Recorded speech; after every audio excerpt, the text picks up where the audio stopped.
Bearing housing merupakan bagian yang berfungsi untuk menopang bearing, melindungi bearing dari kontaminan, membantu memaksimalkan kinerja dan masa pakai bearing, serta demi pemeliharaan bearing yang optimal.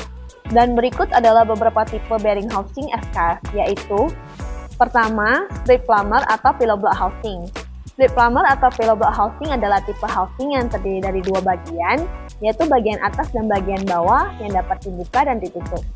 Housing ini mampu mengakomodasi pre-assembled shaft atau shaft yang telah dirakit sebelumnya, menyederhanakan pemeriksaan dan pemilihan bearing karena tidak perlu melakukan pembongkaran shaft. 2.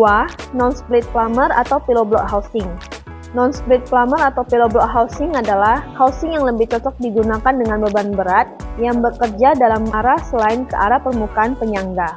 Jenis beban ini umumnya dijumpai pada conveyor, loader bed, dan crusher. Housing ini juga cocok digunakan ketika memerlukan housing yang harus dipasang dari ujung shaft. 3. Flank housing. Flank housing merupakan jenis non-split housing yang terdiri dari dua ukuran, yaitu ukuran kecil dengan flank berbentuk segitiga dan ukuran besar dengan flank berbentuk persegi. Pada flank housing, terdapat garis yang mengindikasikan titik pusat dari housing bore yang memudahkan proses pemasangan dan pensejajaran yang akurat. 4. Take-up housing. Housing tipe ini dirancang untuk menahan beban berat yang bekerja dari arah yang berbeda. Take-up housing umumnya digunakan untuk menjaga tegangan pada aplikasi sabuk konveyor. 5. Two bearing housing. Two bearing housing memiliki dua dudukan bearing yang sejajar, sehingga housing ini dapat mengakomodasi bearing yang kaku seperti deep groove ball bearing, angular contact ball bearing, dan cylindrical roller bearing. Selanjutnya yaitu roller bearing unit.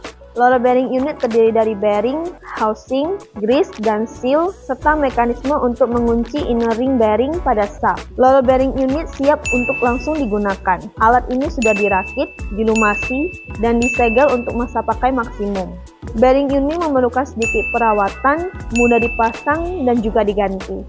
Manfaat penggunaan housing bearing diantaranya yaitu mencapai masa pakai maksimum bearing, meningkatkan kinerja bearing, melindungi bearing dari kontaminan, pemeliharaan bearing yang optimal, mengurangi biaya perbaikan. Jika Sobat Kogoha membutuhkan bantuan dalam menentukan housing bearing yang tepat, Kogoha Indonesia siap membantu dalam menentukan pilihan yang terbaik. Terima kasih.